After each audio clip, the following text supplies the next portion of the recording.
सुस्वागतम। नमस्कार डॉक्टर साहेब। नमस्कार। मी भाग्यश्री गायकवाड। मी आता 7वीत शिकते।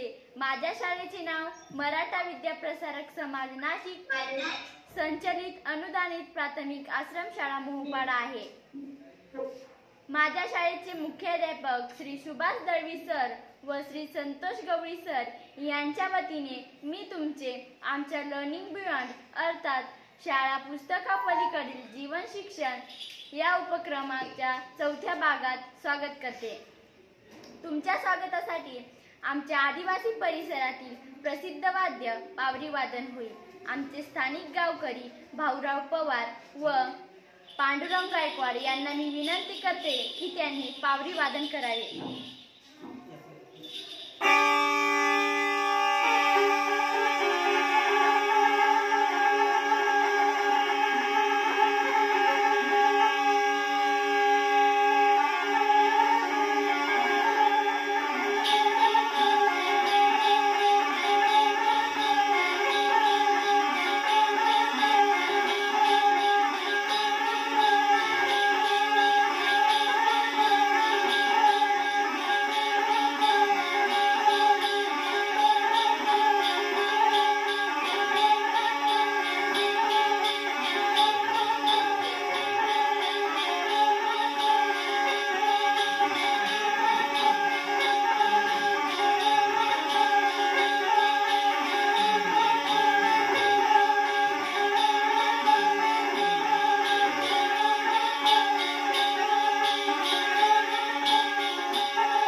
नमस्कार मॅडम, तुमचे पण आमच्या या उपक्रमाच्या 4थ्या भागात स्वागत। डॉक्टर साहेब आमच्या विद्यार्थ्यांना तुमचा अल्पसा परिचय करून देत आहे।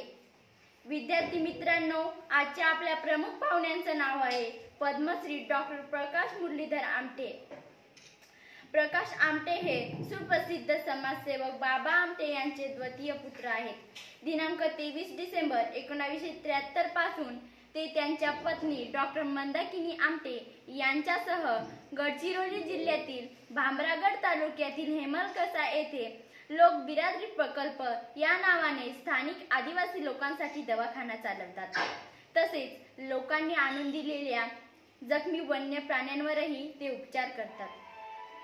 त्यांचा जन्म 26 डिसेंबर 1948 रोजी झाला। ते हेमलकसा येथे गडचिरोली जिल्ह्यात राहतात। पेशाने ते समाजसेवक आहेत। ते 1973 पासून आदिवासी समाजासाठी अहोरात्र झटत आहेत। त्यांच्या पत्नींचे नाव डॉक्टर मंदाकिनी आमटे आहे। त्यांना दिगंत, अनिकेत, आरती अशी 3 अपत्ये आहेत।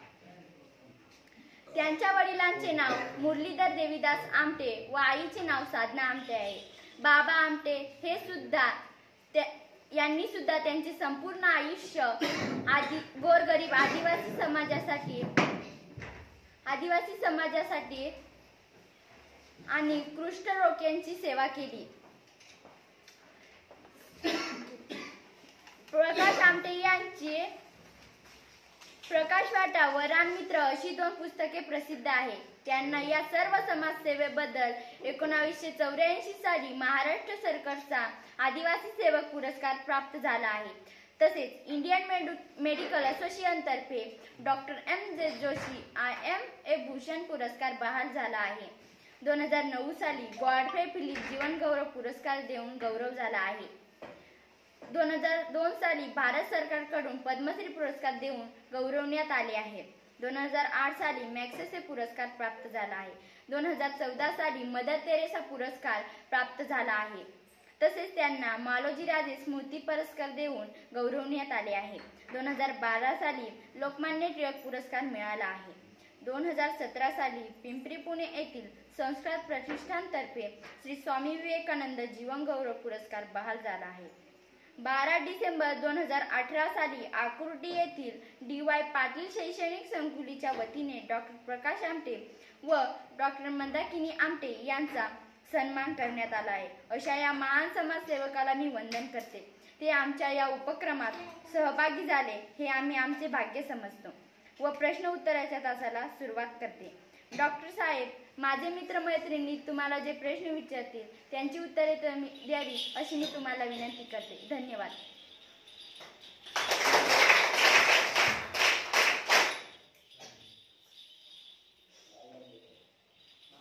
नमस्ते सर. नमस्कार. तुमचा जन्म कधी आणि कुठे झाला? तुझं नाव काय आहे? माझं नाव मनीषा बगळे. आणि गाव? शृंगारवाडी. कितवीत आहे तू? 7वीत शिकते. 7वीत आहे का? हो. माझा जन्म 26 डिसेंबर 1948. चंद्रपूर जिल्हा माहिती आहे तुला? चंद्रपूर. हो. चंद्रपूर जिल्ह्यामध्ये वडोदा तालुका छोटासा तालुका होता त्यावेळेला तिथे झाला. तुमची कौटुंबिक माहिती सांगा. तुला गावाबद्दल माहिती आहे का? हो. नाव ऐकत आहे का? हो.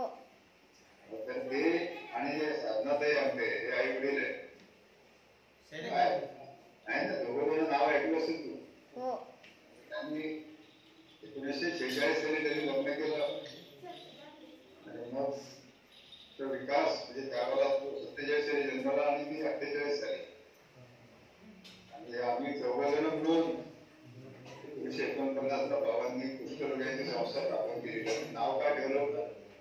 महारोगी सेवा समिती वरोरा. चंद्रपूर जिल्ह्यामध्ये वरोऱ्यापासून 4 किलोमीटर लांब गुजरात सरकारने जागा दिली, तिथे काम सुरू केलं आणि कुष्ठरोग्यांचं काम सुरू केलं म्हणून माझ्याने कुष्ठरोग्याबरोबर बाबांच्या कुटुंबाला सुद्धा वाईट टाकलं. कुष्ठरोग हा जागा काय असं त्यांना वाटायचं त्यावेळेला लोकांना. त्यांच्या आई वडिलांनी विरोध केला, त्यांच्या मित्रांनी विरोध केला, पण बाबांचा आपला कामावर ठाम विश्वास होता म्हणून त्यांनी ते सुरू केलं. शून्यातून गाठाखाली 1949 साली. आणि असं हळूहळू कुष्ठरोग्यांची संख्या वाढत गेली आणि समाजाने बाबांच्या या कार्याला भेट द्यायला सुरुवात केली आणि मग लोकांना त्यांच्या कार्याचं महत्व समजलं आणि हळूहळू प्रकल्प आनंदवन या नावाने प्रसिद्ध झाला. आनंदवन नाव बाबांच्या संस्थेचं नाव काय होतं? आनंदवन.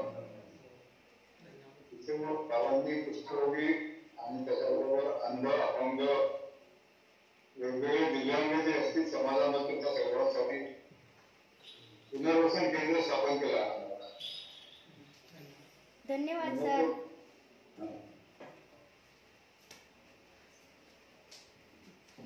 Good morning sir. नमस्कार. माझे नाव महेंद्र तुकाराम दळवी. माझ्या गावाचे नाव पोवाळे. शिक्षण किती व कुठे झालेले आहे? आमचं शिक्षण प्राथमिक शिक्षण म्युन्सिपाल्टीच्या शाळेत वरोरा गावात चंद्रपूर जिल्ह्यामध्ये झालं. आणि आमचे गुरुजी होते त्यावेळेला ते 7वी पास असायचे, 7वी पास. त्यांना प्राथमिक शिक्षकाची नोकरी मिळायची त्यावेळेला. आणि मग पुढे मग हायस्कूल शिकलो आम्ही वरोऱ्याला. आणि मग 1966 साली मेडिकल कॉलेजमध्ये प्रवेश घेतला नागपूरला. आणि मग MBBS झालो 1970 साली. धन्यवाद सर. नमस्ते सर, माझे नाव यमुना जयराम गवळी. तुम्हाला या समाज कार्याची आवड कशी आणि कधीपासून निर्माण झाली? काय ते आई वडील आमच्या लहानपणापासून समाज कार्य करायचे. कुष्ठरोगांवर अंध अपंग आणि त्यांच्या संस्कारामुळे आम्हा दोघांना असं वाटलं की आपण हे काम पुढे नेलं पाहिजे. आणि असे हळूहळू आमचा निर्णय होऊन गेला. आणि जसे आम्ही MBBS झालो तसं मग बाबांच्या कार्यात आम्ही सहभागी झालो. धन्यवाद सर.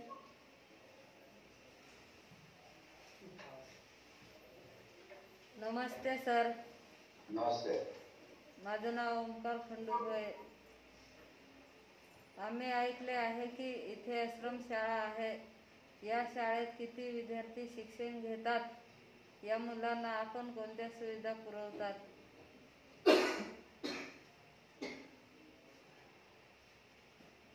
इथे खरं म्हणजे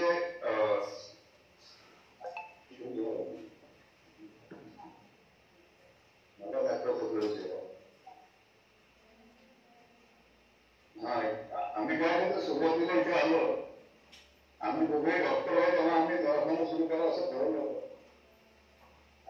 इथलं आदिवासी त्यांचा शहराशी संपर्क आला नव्हता, त्याच्यामुळे यांना शिक्षणाचा गंधच नव्हता. शिक्षण काय असते माहिती नव्हतं. 1973 साली सुरू झालं, मला आपण ऐकलं असेल. मग आम्ही दवाखान्यामध्ये असं लोकांचा विश्वास संपन्न केला. त्यानंतर असं वाटलं की यांचा विकास करायला शिक्षण त्यांना सुरू केलं पाहिजे. पहिले लोकांचा विरोध होता शिक्षण त्यांना, पण हळूहळू आपण आश्रमशाळा सुरू केली. मुलांना आणि मुलाच्या पालकांना आपण पुढे पाठवण्यासाठी राजी केली. सर्व 25 मुलांपासून आपली शाळा सुरू झाली. आदिवासी मुलं 25 होते आधी 1974 साली. आज आता 650 मुलं आपल्या शाळेत आहेत आणि 1ली ते 12वी पर्यंत शिक्षण घेतात. त्यामध्ये 300 मुली आहेत. आणि आता शिक्षणाची संधी मिळाल्यामुळे आपल्या शाळेतले बरेच मुलं डॉक्टर झाले, वकील आहेत, शिक्षक बरेच झाले आहेत, प्रोफेसर आहेत. वेगवेगळ्या क्षेत्रामध्ये त्यांनी नाव कमावलंय. तसंच खेळामध्ये सुद्धा प्रावीण्य मिळवलेलं आहे. आपले मुलं मुली नॅशनल पर्यंत पोहोचले आहेत किंवा नॅशनलमध्ये गोल्ड मेडल मिळालेलं आहे. धन्यवाद सर.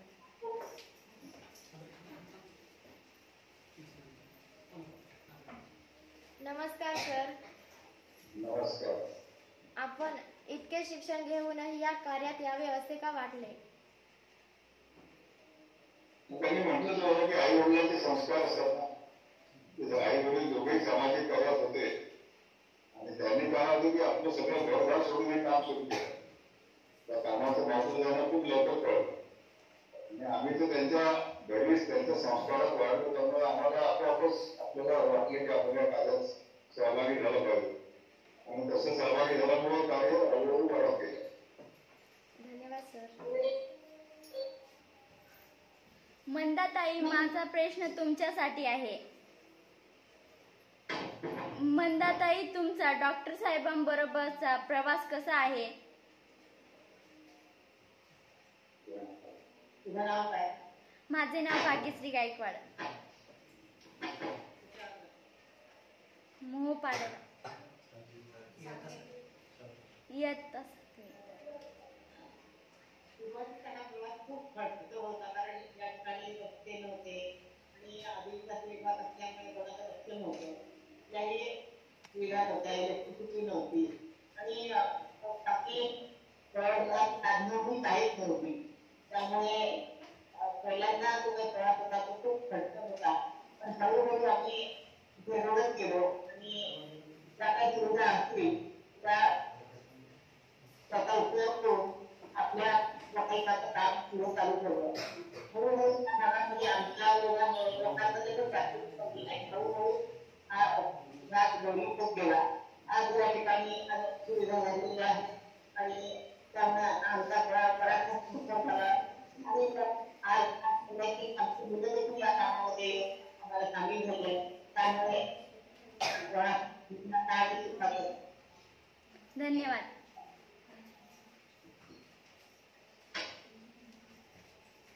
नमस्ते सर.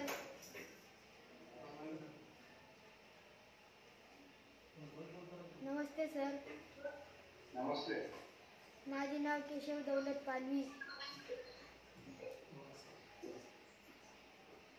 हेमलकसा येथे कोणते उपक्रम व प्रकल्प राबवले जातात?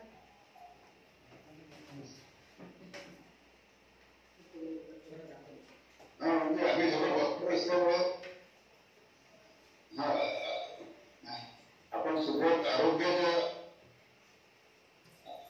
त्यांची जागृतीसाठी केली होती आणि मग त्याच्यातून आमच्या लक्षात आलं की शिक्षणाशिवाय लोकांचा विकास होत नाही. आपण शाळा सुरू केली म्हणजे आरोग्य शिक्षण आणि त्यांना खायला अन्न नव्हतं. जंगलामध्ये जाऊन शिकार करायची मुलं पाहिजे म्हणून शिक्षणाबरोबर आपण त्यांना शेती शिकवली. त्यांना आणखी रोजगार मिळावा म्हणून शेतीबरोबर त्यांना व्यवसाय शिक्षण सुरू केलं आपण. म्हणजे त्यावेळेला लोक कपडे घालत नव्हते, नुसते लंगोटीवर राहिले. हळूहळू आपण त्यांना कपडे दिले, त्यांना कपड्याचं महत्व समजलं. मग कपडे कसे शिवायचे यासाठी आपण त्यांना शिल्पाचं काम शिकवलं, टेलरिंग दिलं म्हणतो. तसे एकातून एक असं आपलं काम असं वाढत गेलं आणि मग वन्य प्राणी ते मारून खायचे. मग त्यातले त्यात त्यांच्यात जागृती व्हावी, वन्य प्राणी सुद्धा जगण्याचा हक्क आहे आणि म्हणून आम्ही त्यांना आधी विनंती केली की तुम्ही त्यांची पिल्लं मारून खाऊ नका. ते पिल्लं आपल्याकडे आणून द्यायला लागली आणि बरोबरच त्यांना शेती शिकवली. हळूहळू शेती करायला लागले. शिक्षणामुळे नोकऱ्या मिळाल्या आणि मग आता त्यांना जंगलात जाऊन कंदमुळं आणि शिकार करण्याची गरज होती नाही. तेव्हा आपल्या इथे वेगवेगळ्या प्रकारचे प्रकल्प लोकांच्या गरजेप्रमाणे चालू झाले आहेत. ते आता अजूनही आता आमची मुलं आणि सुद्धा ते पुढे नेत आले आहेत. धन्यवाद.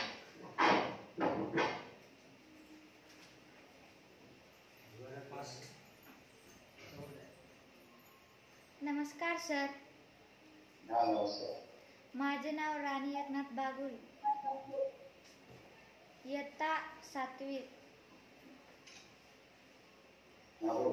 डॉक्टर साहेब, तुम्ही प्राण्यांजवळ जाऊन त्यांना हात लावता तेव्हा तुम्हाला भीती नाही का वाटत? आता मी सांगितलं की आपल्याकडे जे सगळे प्राणी सुरुवातीला आले तेव्हा ते लहान होते, बिचारे अनाथ झाले होते. अनाथ त्यांना आईच्या मायेने आपण वाढवलं. घरामध्येच आमच्या होते, म्हणजे आधी झोपडी होती, झोपडीमध्ये आमच्या बरोबर राहायचे आणि मग त्या प्रेमाची भाषा त्यांना खूप लवकर कळते. आणि ते जे जंगलामध्ये शत्रू होते एकमेकाचे, किंवा वाघ आणि कुत्रा एकत्र राहू शकत नाही. आमच्याकडे कुत्रा असल्यामुळे कुत्र्याची बाबाची मैत्री झाली आणि ते मित्र झाले आणि फिरायला यायचे. अस्वलीची पिल्लं आली, मग ती हळूहळू आमच्या बरोबर अशी मोठी होत गेली. आई नव्हती म्हणून आम्ही त्यांना बाटलीच्या दुधाने मांडीवर घेऊन बाटल्या दुधाने वागायचं आणि आमच्या बरोबर ती अशी मोकळी फिरायला यायची. एका वेळेला कुत्री, अस्वली, बिबट्या, वाघ आणि अशा प्रकारे. त्यामुळे मनामध्ये भीतीच नव्हती आमच्या. आपण आपल्या मुलासारख्या वाढवलं ते आपल्याला कसं आजार करते ही खात्री होती. ते त्यावेळेला त्या प्रेमाने वाढवलं, त्याची त्यांनी ओळख ठेवलेली आहे. तुम्ही आपले सगळे प्राणी आपल्या घरातल्या कुटुंबासारखे, आपल्या मुलासारखे आपल्या प्रकल्पात राहतात आहेत. धन्यवाद सर. नमस्कार सर. नमस्कार. माझे नाव रुपाली रमेश पवार, इयत्ता 7वी. गडचिरोली हा नक्षलवादी भाग समजला जातो. येथे तुम्ही कसे काम करता? तुम्हाला भीती वाटत नाही का? काय चांगलं काम केलं की त्याला विरोध नाही होत. समजा का आपण आपलं काम करत राहायचं. आपलं काय आरोग्याचं काम आहे, लोकांना आपण जीवदान देतो. त्यांच्या सिरियस पेशंट असतील ते आपल्या प्रयत्नामुळे वाचतात आणि शिक्षणामुळे लोकांमध्ये विकास होतो. शिक्षणामुळे तर या कामासाठी कोणाचा विरोध किंवा असं भीती वाटण्याचं काही कारण नाही. कारण आपलं मन साफ आहे. चांगल्या उद्देशाने आपण काम सुरू केलं तेव्हा आपण आपलं काम करत राहायचं. मग कोणाचा विरोध झाला न झाला तर ती काही आपण काळजी करण्याचं कारण नाही. कारण आपलं मन स्वच्छ आहे. आपण चांगल्या उद्देशाने जे काम सुरू करतो त्याला विरोध कमी होतो. आमच्या आता या ठिकाणी जवळजवळ 2 वर्षांनी 50 वर्ष पूर्ण होती. या कामाचं महत्व सगळं लोकांना कळलं. त्यामुळे चांगल्या कामाला विरोध होण्याचं प्रमाण कसं कमी असतं तसंच आपल्या कामाला कोणीच विरोध केला नाही. धन्यवाद सर.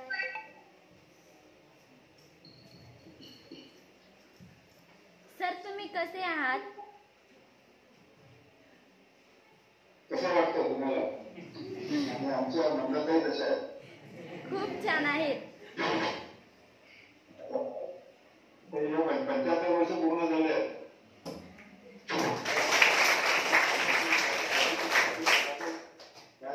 रोज सकाळ 10 किलोमीटर सायकलिंग करतो. म्हणजे चांगली असलं पाहिजे, तब्येत चांगली असेल नाही का? हो 10 किलोमीटर सायकलिंग करते रोज. सर मला माहित झालं होतं का तुमच्या हाताचं ऑपरेशन झालं आहे. तुमचा हात बरा आहे का आता? म्हणजे आता बरा आहे. आता खांदा दुखला होता ना आणि त्याच्यामुळे जरा दुखत होता 2 महिने. आता व्यायाम चालू आहे. आता तो बरा झाला. सर आम्ही तुमचा Prakash Amte the real hero हा चित्रपट पाहिला आहे. या चित्रपटाव्यतिरिक्त तुम्हाला एखादा अविस्मरणीय प्रसंग सांगता येईल का? त्याच्यामध्ये काय की चित्रपटात सगळं दाखवता येत नाही. पण असा जीवावरचे प्रसंग आमच्यावर आले होते इथे. आम्ही जेव्हा फिरायला होतो तेव्हा एकदा मधमाशाचा हल्ला झाला. अंधाताईला मधमाशाच्या त्या विषाची रिॲक्शन आहे. आग्या मोर माहिती तुम्हाला? आग्या मधमाशाच्या ज्या मोठ्या मोठ्या आग्या मोर तुमच्याकडे काय म्हणतात त्याला? मोठ्या माशा असतात. आग्या मोर लांबच असतात ते. आम्ही त्यांच्या एरियात गेलो आणि त्यांना राग आला. त्यांनी आमच्या सगळ्या कार्यकर्त्यांना आणि आमच्यावर हल्ला केला. पण नंदाताईला त्याची रिॲक्शन आली. ताबडतोब ती खाली बसली. तिला व्हॉमिटिंग उलट्या सुरू झाल्या आणि चालण्याची शक्ती गेली. बाकीचे सगळे सहकारी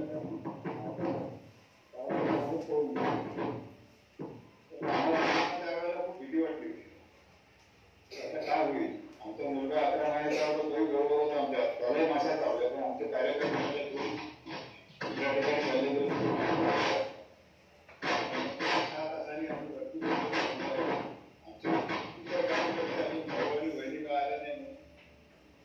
आमच्या नावाचा पुकाराकडे आले तेव्हा आमच्या जीवाची झाला.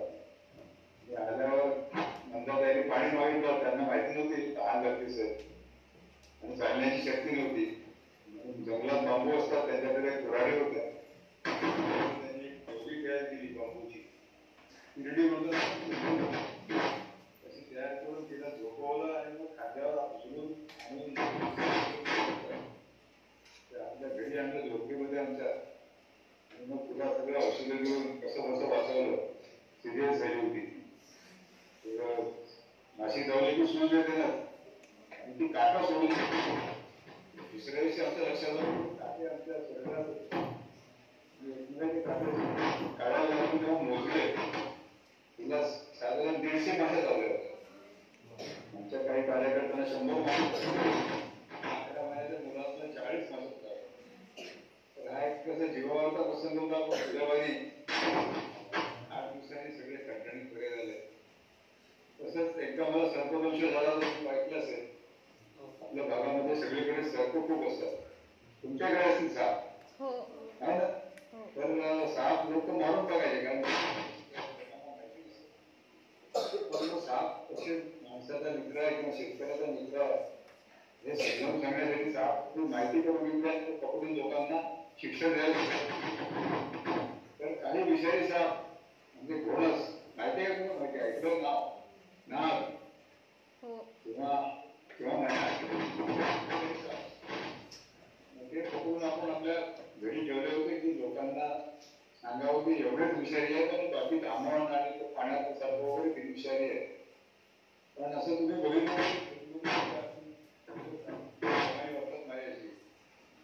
काही पाहुण्यांनी अशी शंका व्यक्त केली की तुम्ही सापाचे दात काढले का म्हणून तुम्ही त्याला हातात पकडलाय, माझ्यावर शंका घेतली. मला ते वाईट वाटलं म्हणून मी त्याचं तोंड उघडून त्याचे दात दाखवले. विषाचे दात 2 असतात असे वाकडे. त्याला त्याचा राग आला आणि जसे मी दात त्याला ती काडी काढली तोंडातून बाहेर, त्याला राग आला आणि त्यांनी मला डोक्याला चावा घेतला आणि संपूर्ण विष मी त्याला फेकलं नाही. आमच्या घरचा साप होता, सापाचं औषध आमच्या दवाखान्यात होतं त्यामुळे मी काही त्याला टाकून दिलं नाही. पण ही माझी चूक होती कारण त्याच्या पिशवीत असलेलं सगळं विष काही माझ्या शरीरावर सगळं आणि मी बराच सिरियस झालो. इथे बरा नाही झालं, नागपूरला जावं लागलं.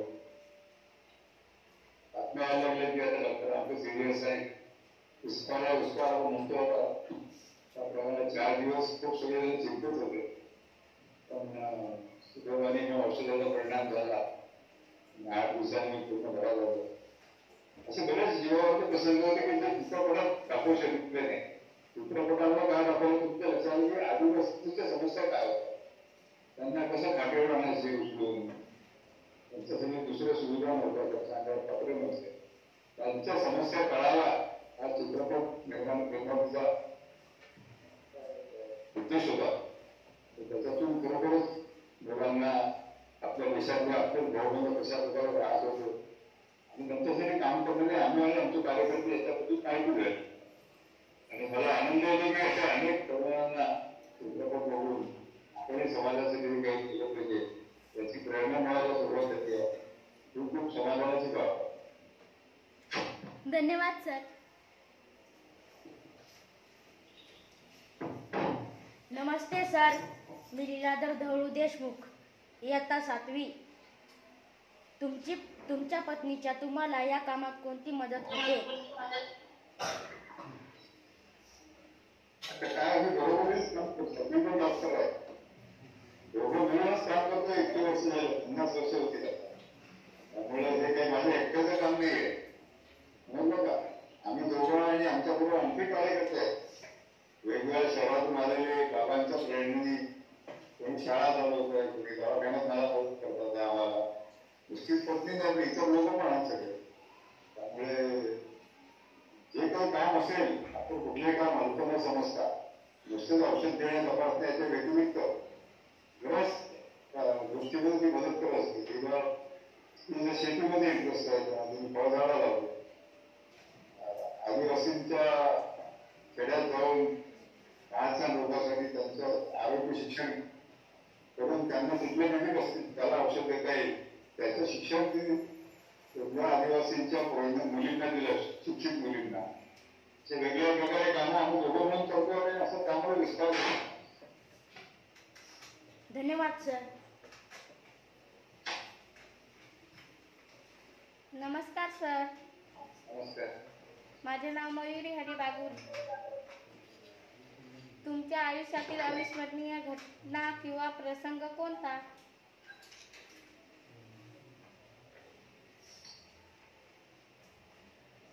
मी जीवावरचे प्रसंग सांगितले ते अविस्मरणीय होतं ना. हो. पण आणखी तुला एक सांगतो की जसं आहे की हे काम आता वाढत गेलं. आमची मुलं दिगंताने अनिकेत आणि आरती इथल्याच आदिवासी शाळेत शिकले सुरुवातीला. नंतर मग उच्च शिक्षणासाठी ते बाहेर गेले. मोठा मुलगा डॉक्टर झाला, 1998 साली MBBS झाला तो. आणि त्यांनी असं ठरवलं की आपण आपल्या आईबाबाच्या कामात सहभागी व्हायचं. आपणच ठरवलं आम्ही न सांगता. तेव्हा हा एक अविस्मरणीय क्षण आमच्यासाठी पण होता. पण सुदैवाने त्यावेळेला बाबा आमचे पण जिवंत होते. तेव्हा त्यांनी बाबा आमच्याला जेव्हा हा निर्णय सांगितला तेव्हा त्यांना खरोखरच खूप आनंद झाला. आनंदाचा भडका आला की आपल्या पिढीची तिसरी पिढी आहे. आम्ही दुसरी पिढी आहे ती तिसरी पिढी तो सुद्धा या सामाजिक कार्यात सहभागी होत होता. त्याप्रमाणे तो आला, सहभागी झाला, तो दवाखान्याची जबाबदारी त्यांनी समजून सांभाळली. तसंच अनेक आणि त्याची बायको समीक्षा या दोघांनी आपणच परत आली इथे आणि त्यांनी शाळेची सुद्धा जबाबदारी, शिक्षणाची जबाबदारी आपल्या शिरावर घेतलेली आहे. त्यामुळे आरोग्य, शिक्षण याची सगळी जबाबदारी तिसरी पिढी आहे. हे सगळं अवाढव्य आनंदाचं क्षण आहे आमचं. धन्यवाद.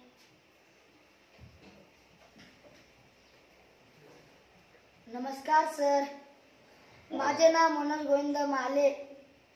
तेथील स्थानिक आदिवासी आणि इतर समाज यांच्यातील संस्कृतीमध्ये काय फरक आहे?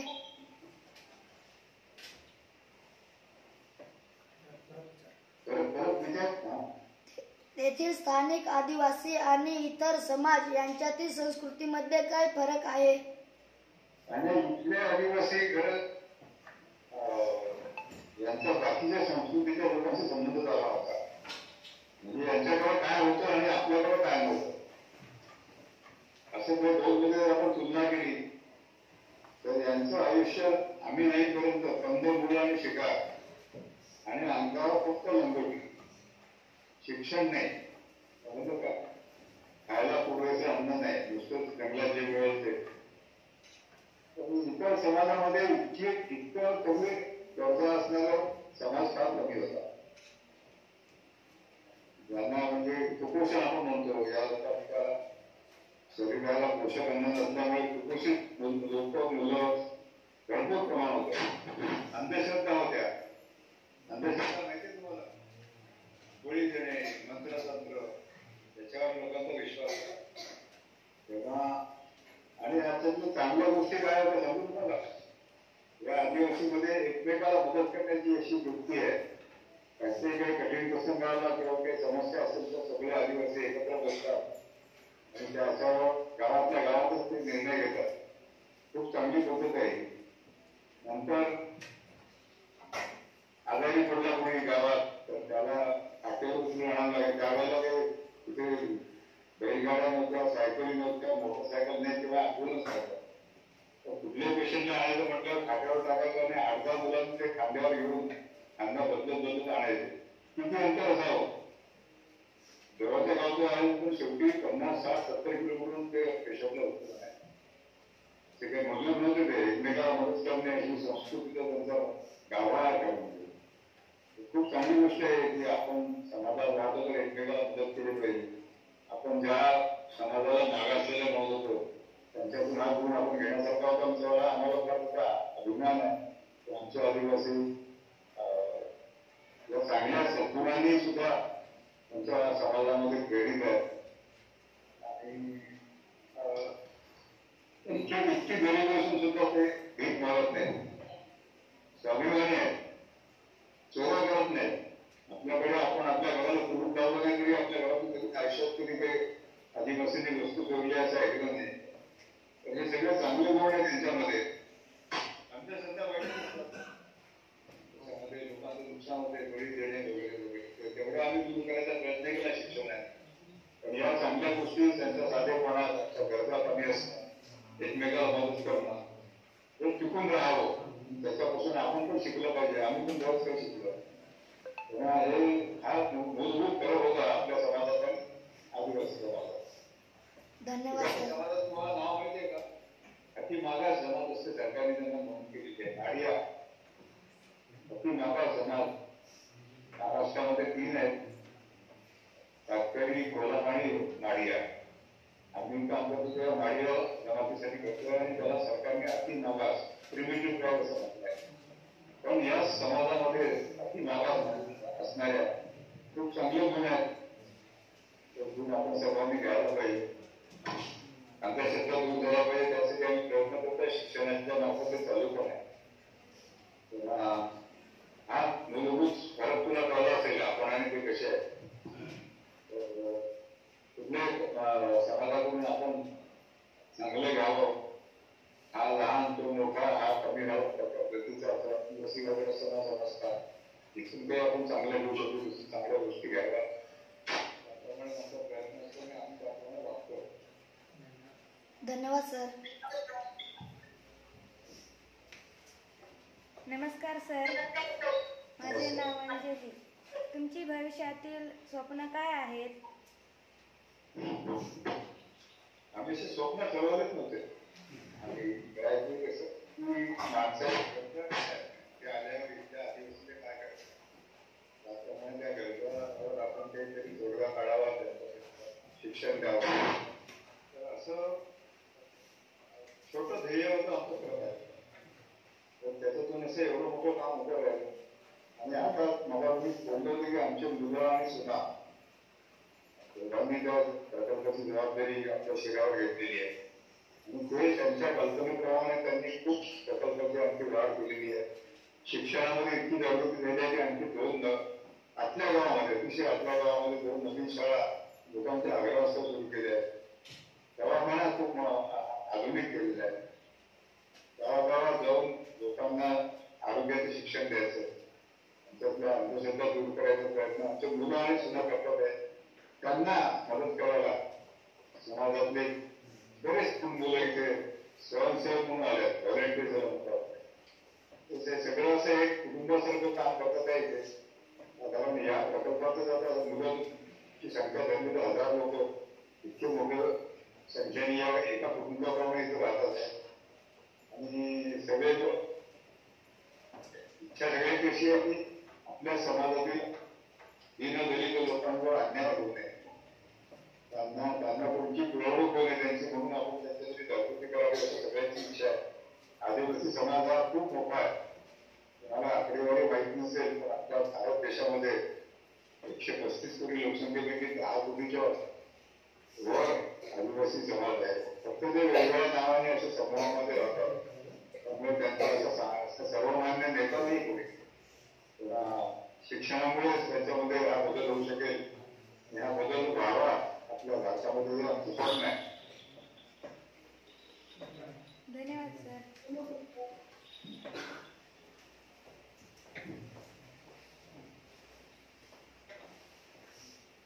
नमस्कार सर, मी निलेश बुवा, माध्यमिक शिक्षक या शाळेत गेल्या 17 वर्षापासून कार्यरत आहे. एक आमची जी शाळा आहे ही 100% आदिवासी विद्यार्थ्यांची शाळा आहे. आणि सांगायला एक खूप मराठा विद्या प्रसारक जमात आमच्याकडे 3 जमाती आहेत, हिंदू कोकणा, हिंदू वारणी आणि हिंदू महादेव कोळी. या जमातीचे विद्यार्थी आमच्या शाळेमध्ये इथं शिक्षण घेतात. आणि एक सर आपल्याला सांगायला खूप मोठा आम्हाला अभिमान वाटेल की आमचा एक विद्यार्थी सध्या लेटेस्ट 10वी पास आउट झाला. त्याला 85% पडले होते आणि तो एक प्रेरित होऊन आपल्या शाळेमध्ये बिरारदेव जे आहे हेमल कसा या ठिकाणी सध्या तो आता शिक्षण घेत आहे लेटेस्ट 11वीला. त्याचं नाव आहे दिगंबर हिरामन भोये, त्या विद्यार्थ्याचं नाव. आणि तो यस तुम्ही ओळखता. आणि आमच्या एक मॅडम होत्या कंचे पाटील मॅडम म्हणून, त्या पण आल्या त्याला त्या ठिकाणी तुमची भेट घेतली होती त्यांनी. आणि तो पेठ तालुक्यातील अति दुर्गम भागातील विद्यार्थी आहे, उंबुर्णे त्याचं गाव. तेथील तो विद्यार्थी आपलं त्या ठिकाणी आता शिक्षण घेतोय. तर याचा सार्थ एक अभिमान आहे. तर त्याच धर्तीवर मी ॲज अ शिक्षक म्हणून आपल्याला प्रश्न एक विचारू इच्छितो ताई, आपल्याला पण आणि सरांना पण, की आमची जी 100% आदिवासी शाळा आहे, तर आमची अशी इच्छा आहे की आपले जे विद्यार्थी आहेत अजूनही हा जो समाज आहे आदिवासी समाज हा पुरेपूर अजून 100% सुधारलेला नाही. अजूनही बराचसा मागासलेला समाज आहे. अजूनही काही पाडे वगैरे या ठिकाणी आहेत, तर बऱ्याचशा सुविधा त्यांच्यापर्यंत पोहोचलेल्या नाहीत. पण हे विद्यार्थी खूप होतकरू आहेत, त्यांच्यामध्ये खूप महत्वाकांक्षा आहे.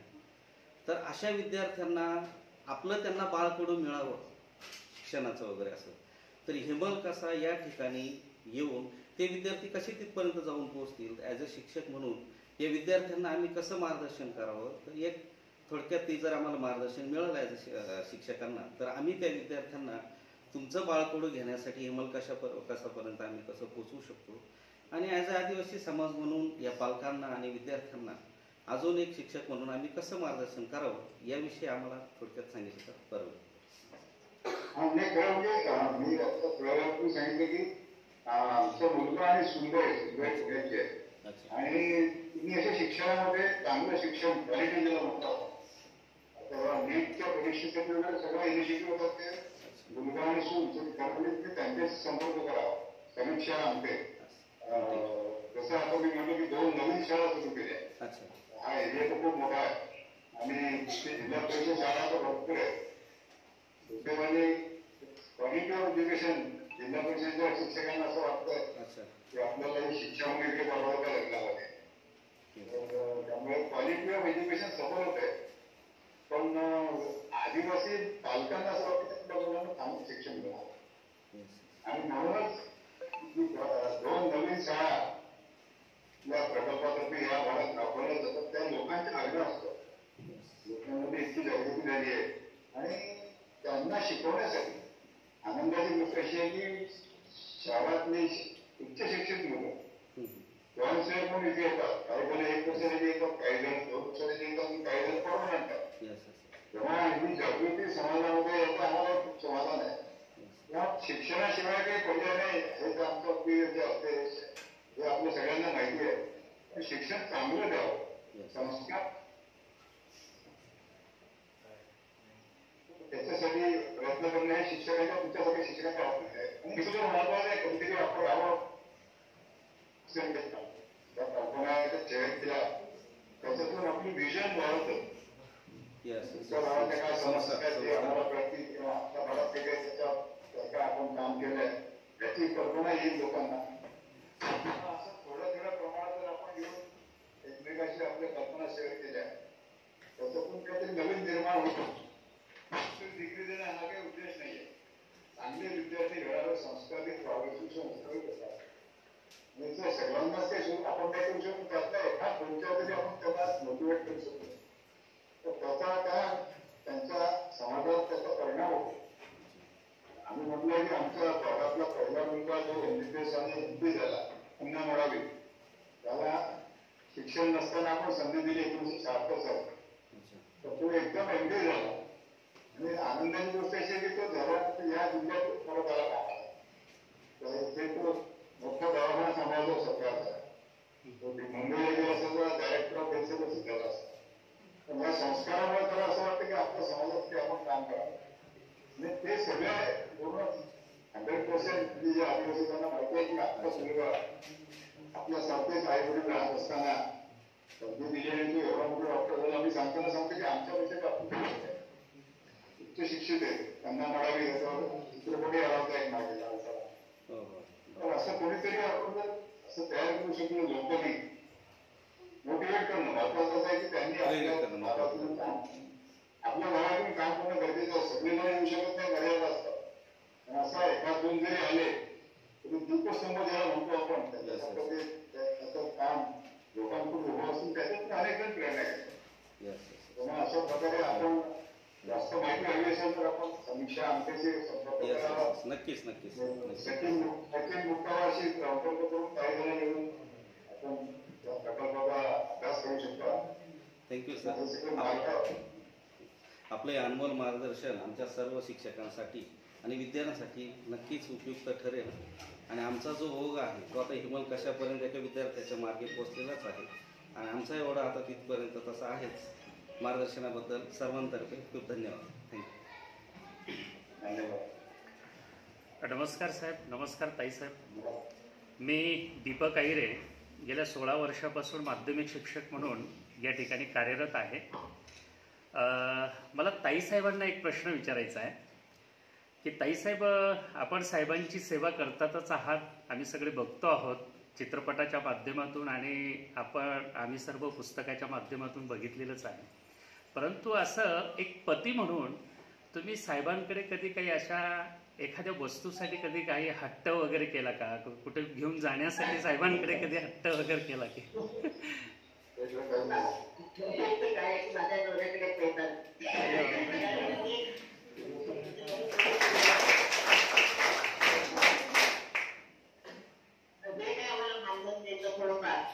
काय आपल्या गरजा पूर्ण करायच्या ते मी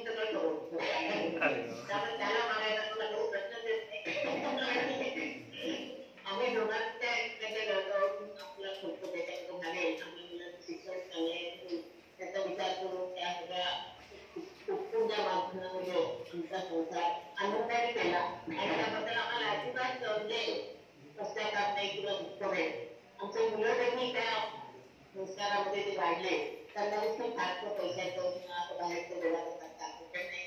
आणि सुदैवाने माझ्या दोन्ही सुना त्या अगदी शहरात मोठमोठ्या गावात आले पुण्याचे ते चांगले डेव्हलप शहर आहेत त्या ठिकाणचं त्या राहणार आहेत सगळ्या सुविधा त्यांनी घेतल्या तिथे. पण इथे येऊन आपलं हे आयुष्य स्वीकारलं आहे आणि अजून त्या कामामध्ये आणखी पुढे जायचा प्रयत्न करतायत. त्यांच्या कमिटीच्या आदिवासींना मदत करतायत आणि मला त्यामुळे त्यांचा पण फार अभिमान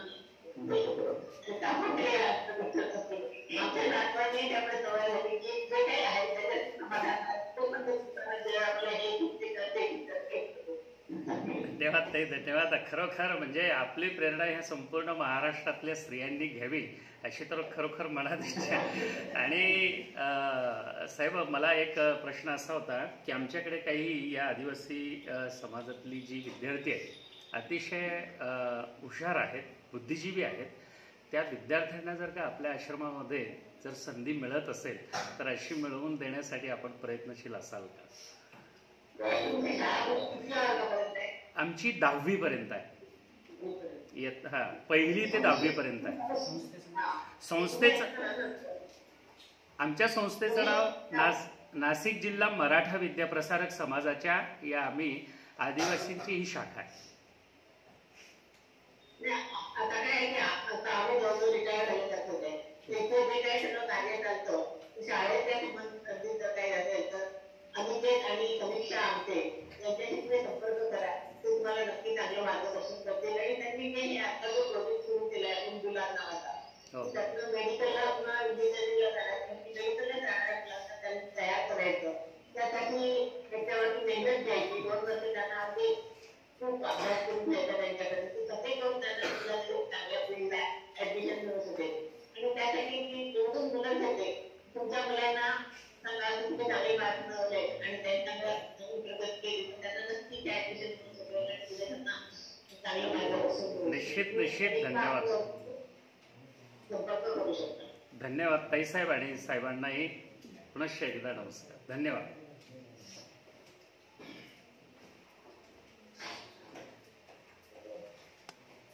नमस्कार सर, मी नवनाथ मोतीराम ठाकरे.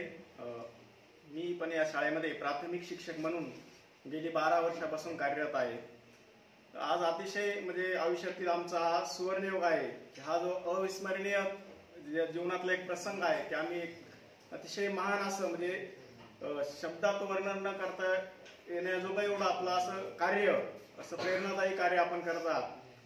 म्हणजे मी इयत्ता प्राथमिक शिक्षण असल्यामुळे पहिलेपासून त्या मुलांशी माझा संपर्क येतो आणि त्या मानाने 6 वर्ष झालेल्या मुलांना शिक्षणाची सुरुवात करताना आम्हाला छोटासा वर्ग असतो तरी खूप अशा अडचणी येतात. परंतु आपण एवढा मोठा पसारा एकदम असा छान प्रकारे सांभाळत आहात.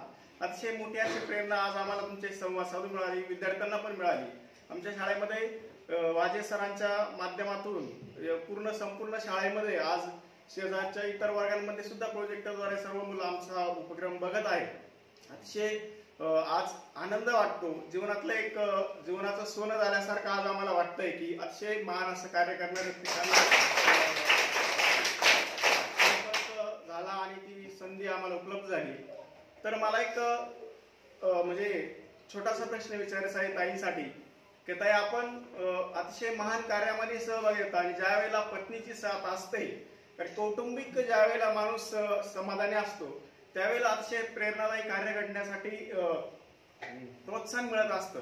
तर ताई, आपलं विवाहापूर्वी असं काही बोलणं झालं होतं की आम्ही तुम्हाला या कार्यामध्ये साथ देऊ किंवा पुढे भविष्यामध्ये कशा पद्धतीने तुमचा हा प्रवास झाला याविषयी थोडक्यात सांगा. आधी काही म्हणजे माहिती होतं की आपण काही समाजसेवा वगैरे करणार. डॉक्टर झालं होतं त्यामुळे आपण कुठेतरी प्रॅक्टिस करायची किंवा सरकारी नोकरी करायची, काही काही करिअर करायचं असंच म्हणजे माझा विचार होता. तोपर्यंत प्रकाश माझी भेट झालेली नव्हती.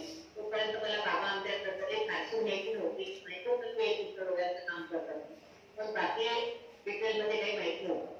पण जेव्हा यांच्याची ओळख झाली, आम्ही कोर्सेस करत असताना आमची दोघांची ओळख झाली, त्यातून मैत्री झाली. मैत्रीतून तुम्हाला बाबांच्या नावे ते कळलं तर काय तुम्ही काय करणार आहे तो पण त्यांनी मला सांगितलं. मी लग्न करायचं काम सगळं शिकलं किंवा त्यांनी मला सांगितलं की आदिवासी काम करायचं नामाच्या जीवनाचा घडलेला वेळ आहे. तर तुझे करायचं असेल तर आपण तसं करूया. त्यावेळेला मला काही माहित नव्हतं आदिवासी काय असतात, मी त्यांच्यासाठी काम करायचं काय करायचं. आपण डॉक्टरसाठी त्या दवाखाना उभे होते एवढंच तिथे हे होते आपली आणि मग आम्ही असं ठरवलं की आपण ज्या ठिकाणी जाणार आहोत त्या ठिकाणी आपण आदिवासीसाठी एखादं छोटंसं दवाखाना आपण खूप वेळ कारण त्या आदिवासी परिस्थिती आम्ही बघितलेली होती आणि मग त्यासाठी त्यांचं जे चित्रपट होतं किंवा त्यांच्या त्या काही अंधश्रद्धा होत्या मग त्यांच्यामध्ये काहीही सुधारणा होती. आम्ही इथे आलो तेव्हा जवळजवळ स्वातंत्र्य 25 वर्ष झाले की शिक्षणाचा गंधच होता इथल्या लोकांना. तिथे एकही सुविधा नव्हत्या, रस्ते नव्हते, इलेक्ट्रिसिटी वगैरे त्याचा काही प्रश्नच नव्हता. म्हणजे या भागाची काहीही प्रगती झाली नव्हती, विकास अजिबात झालेला नव्हता. त्यामुळे त्यांच्यासाठी काम करणं लोकांना यांनी पटलं होतं. आणि मग कोण करू शकतो की नाही काय होतात. कारण मी शहरातली मुली आहे, नागपूरसाठी लहानपणापासून काढलेली. पण एकदा आपण करून बघावं आणि स्वतः आपल्याला सगळं वाटलं पण त्यामुळे मग याला ठरवली आणि जेव्हा काम सुरू झालं त्यावेळेला मी सगळं बरोबर आलो आणि या कामाला सुरुवात केली. डॉक्टर असल्यामुळे पहिल्यांदा आरोग्याचं काम सुरू केलं आणि मग त्यातून दाखवून केलं आणि काय काय काम करायला हवं याच्यासाठी कल्पनाही केली आणि त्या कल्पनेप्रमाणे हे बाबतीत काम सुरू वाढत गेलं. किंवा लक्षात आलं की शिक्षणाच्या पर्याय नाही तर त्यांचं त्यामुळे डेव्हलपमेंट काहीच होत नव्हती. शिक्षण होतं त्यामुळे ते पुढे जाऊ शकतो आणि त्यांचं त्यामुळे गौरवच होत होती. सगळं जर थांबायचं असेल तर शिक्षण हे अगदी आवश्यक आहे. ते जेव्हा आम्हाला कळलं तेव्हा आम्ही त्यासाठी शाळा सुरू केली आणि त्यातून मग हळूहळू मुलं तयार झाली आणि या कामाचं किती लोकांना माहिती झाली तर त्या अनेक कार्यकर्ते आम्हाला मिळाले आणि त्यांच्या सगळ्यांच्या सहभागामध्ये प्रकल्प आज थोड्या पुढे गेला आहे आणि ते काम करायचं त्यांचं दोघांचंच काम नाही तर या सगळ्या कार्यकर्त्यांना धन्यवाद ताई. आणि मला अजून एक प्रश्न असा बोलायचा तुमच्याशी की आपण आपलं जे कार्य आहे ते अतिशय महान कार्य आहे आणि हे कार्य जे आहे ते प्रेरणादायी आहे आणि हे तुमचं असं महान आदिवासी समाजासाठी केलं जाणारं प्रेरणादायी कार्य असंच महाराष्ट्र शासन किंवा भारत सरकारला पण प्रेरणादायी ठरावं आणि जे नवनवीन उपक्रम आपल्याकडे राबवले जातात तेच नवनवीन उपक्रम संपूर्ण देशभरामध्ये जर आदिवासींसाठी राबवले गेले तर शिक्षणाच्या माध्यमातून हे जे आदिवासी समाज बांधव आहे यांचा अतिशय विकास होऊ शकतो. त्यासाठी डॉक्टर साहेब तुम्ही एक असं डोळ्यासमोर एखादं ध्येय ठेवलंय का की जेणेकरून आपण शासनाला सुद्धा मार्गदर्शन करून या आदिवासी समाज बांधवांना कशा प्रकारे शिक्षणाच्या माध्यमातून कारण शिक्षण आणि आरोग्य ह्या ज्या दोन गोष्टी आहेत त्या अतिशय महत्वाच्या आहेत आणि तुम्ही बोलण्यातून पण तुमच्या जाणवलं की शिक्षणाशिवाय पर्याय नाही आणि शिक्षण जोपर्यंत होत नाही तोपर्यंत आदिवासींचा विकास होत नाही आणि आम्ही सुद्धा त्या क्षेत्रामध्ये शिक्षण क्षेत्रामध्ये कार्य करतोय आणि तुमच्यासारख्या जे प्रेरणादायी व्यक्ती आहेत अशा व्यक्ती जेव्हा या भावना व्यक्त करतात की शिक्षणाशिवाय पर्याय नाही त्यावेळेला निश्चितच आम्हाला सुद्धा अभिमान वाटतो की आम्ही सुद्धा या छोट्याशा कार्यामध्ये सहभागी आहोत. आपल्यासारख्या प्रेरणादायी व्यक्ती सोबत आम्हाला पण छोटंसं कार्य करायला मिळतंय. तर आपण एक अनुभव म्हणून शासनाला काय मार्गदर्शन करा? आपल्या कामाची माहिती सुद्धा सगळं पसरलेली आहे. काही कामं करून घ्यायची असतील त्याला पाठपुरावा होऊ लागतो. त्यापेक्षा आम्ही असा पर्याय निवडलाय की जे तरुण प्रेरित झाले आहेत. या चित्रपटानंतर बऱ्याचशा कॉलेजेसमध्ये आणि असं या पद्धतीने आपण संवाद साधतो मुलांशी. मुलंच बोलवतात आणि मुलांशी संवाद साधतो आणि असं सांगितले आणि आनंदाची गोष्ट मुलांच्या प्रेरणेने किंवा आपल्या कामातून महाराष्ट्रामध्ये कमीत कमी 70-80 NGO निर्माण झाले आहेत आणि आपापल्या भागामध्ये वेगवेगळ्या प्रकारे काम करत आहेत. बेळगाव आदिवासी एरिया बेळगावचं नाव खूप आहे. तिथे दोन डॉक्टर जोडपे जाऊन बसलेले आहेत इतरही अनेक संस्था आहेत. तर त्यांचे कधी ना कधी त्यांचा संबंध आनंदाशी किंवा एकमेकांशी झालेला होता. तर हे जे प्रेरित झालेले तरुण आहेत यांनी जास्त निष्ठेने काम करतात, कारण ते व्हॉलेंटरी असतात, ते स्वयंप्रेरणेने कामं करतात. शासनाच्या मागे आपण शासनाकडे सगळी यंत्रणा असते, शासनाकडे पैसा असतो, त्याच्यात व्यापक प्रमाणात आपल्याला काम करता होते, पण तो पाठपुरावा करणं जमलं नाही आला. त्याच्यासाठी आपल्याला एक मुंबई गणित दूर आहे, पण शासनामध्ये खूप सहानुभूती अधिकारी इंडिव्हिज्युअल लेवलला त्यांना बरोबरच कौतुक करतं आपल्या या कामाचं. असं काही एखादं प्रपोजल गेलं तर त्याला सहानुभूतीपूर्वक विचार करून त्याचा निर्णय पण घेतात. पण असं मोठ्या प्रमाणात काम करायचं ते राजकीय त्याला तुमचा पाठिंबा लागतो. आपलं काम सगळं वेगळं राजकीय आहे. त्याच्यामुळे भावांना काही जमलं नाही, आम्हाला काही जमलं नाही. आपलं हे कसं आपलं देवबंधन लावता एक माणुसकीचं काम म्हणून आपण काम चालवलं.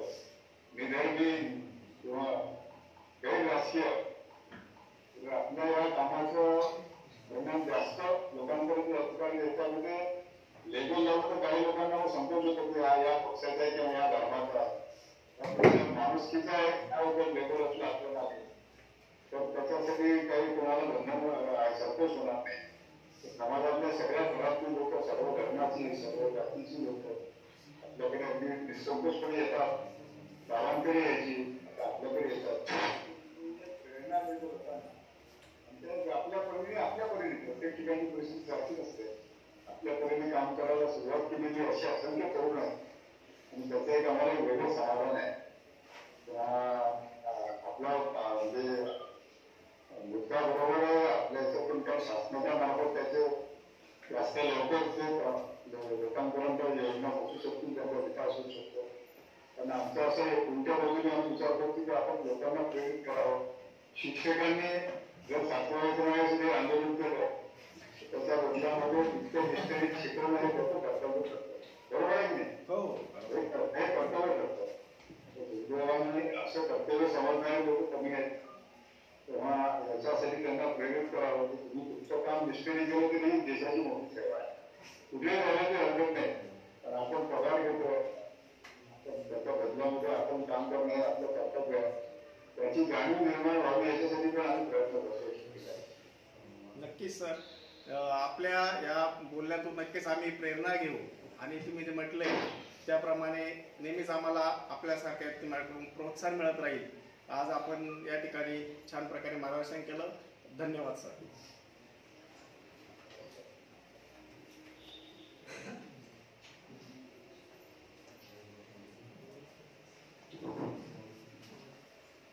नमस्कार सर. नमस्कार ताई.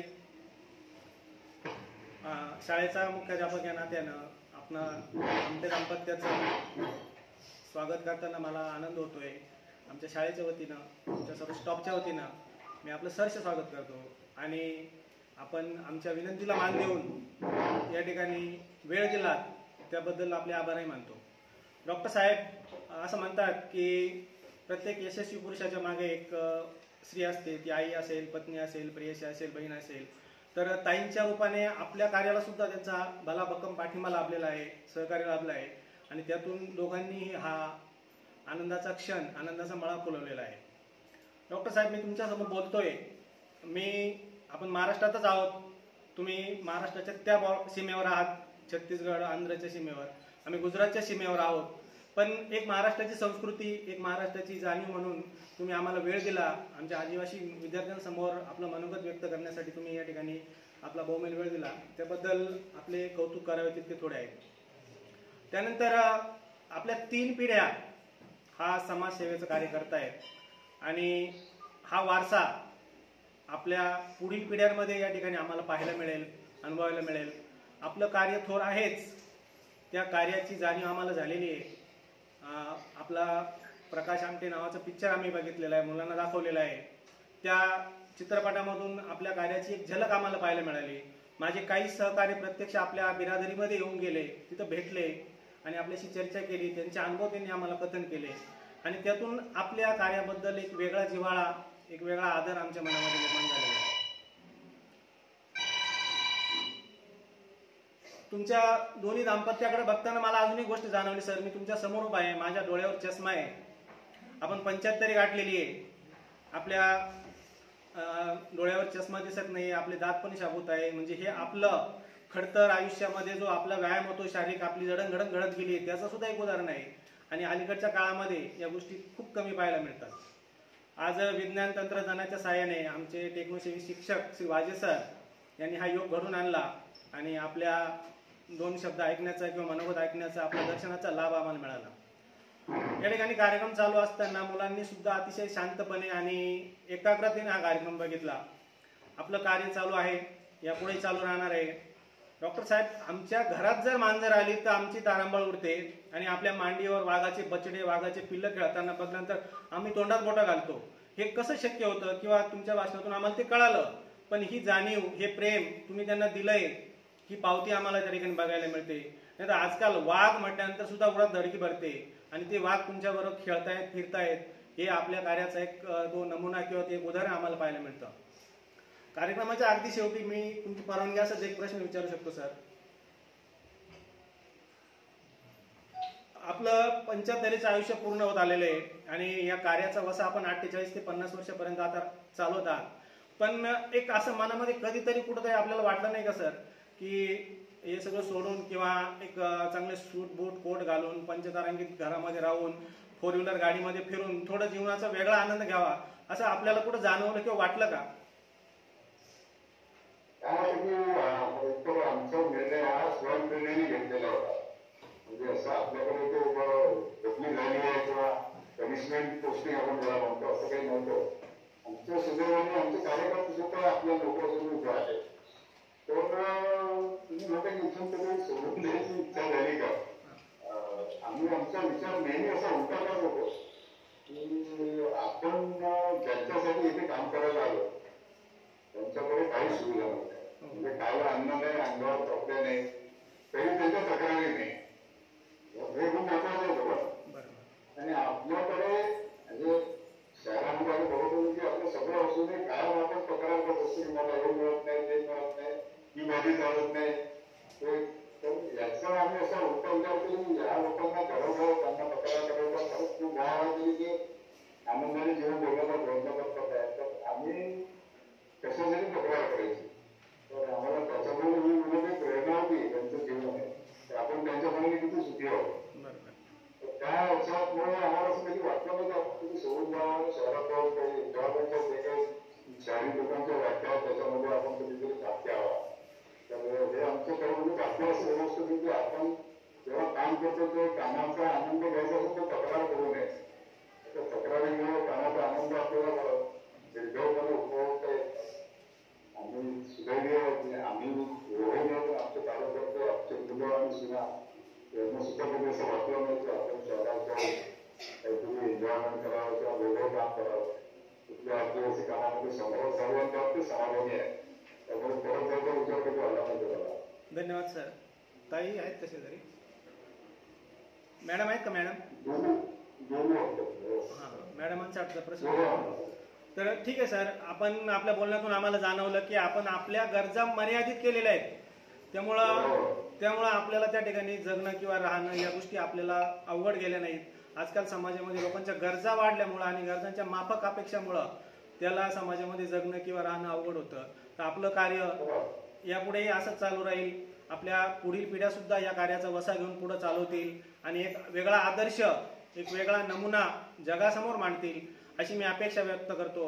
आणि आजच्या या कार्यक्रमाचा आपल्या परवानगीने समारोप झाला असं मी जाहीर करतो. धन्यवाद सर. धन्यवाद सर. मी श्री नामदेव वाजे, उपशिक्षक. गेल्या सर मे 2015 मध्ये आपल्याबरोबर 40 मिनिटं बोलण्याचा योग आला होता. आयुष्यातला तोही दिवस माझ्यासाठी सोन्याचा होता आणि आजचाही दिवस आमच्या सर्वांसाठी ऐतिहासिक आणि सुवर्ण अक्षरांनी शाळेच्या इतिहासात लिहिला जाईल असे या ठिकाणी मी आश्वासन देऊ इच्छितो. आणि सर, तुमच्याशी संपर्क करण्यासाठी तुमच्या कार्यालयाचे तुमचे जवळचे स्नेही कार्यकर्ते सचिन मुक्कवार सर यांनी गेल्या महिनाभरापासून मला अतिशय सहकार्य केलं आणि त्यांनी तुमच्याशी संपर्क करून दिला. खरं म्हणजे कार्यक्रमाला 11 वेळ होती, पण 5 मिनिट उशीर झाल्यामुळे माझ्या इकडे हृदयाचे ठोके अत्यंत वाढले होते. म्हटलं साहेब जॉईंट होता की नाही किंवा उशीर होतो की काय, परंतु असो, आमच्यासाठी खूप आज आनंदाचा दिवस आहे हा. आणि ताई आणि डॉक्टर साहेब तुमचे पुनश्च एकदा आमच्या या लर्निंग बियॉन्ड उपक्रमांतर्गत आमच्या संस्थेशी प्रकल्प कार्यालय, आदिवासी विकास प्रकल्प कार्यालय कळवण यांच्यातर्फे, तसेच मराठा विद्याप्रसारक समाज सरचिटणीस श्रीमती निलिमाताई पवार, तसेच शिक्षणाधिकारी श्री शिडी Shinde sir, SK Shinde sir, या सर्वांच्या वतीने मी तुमचे हार्दिक आभार व्यक्त करतो आणि तुमच्या परवानगीने ही मीटिंग संपली असे जाहीर करतो आपल्या दर्शकांसाठी. धन्यवाद.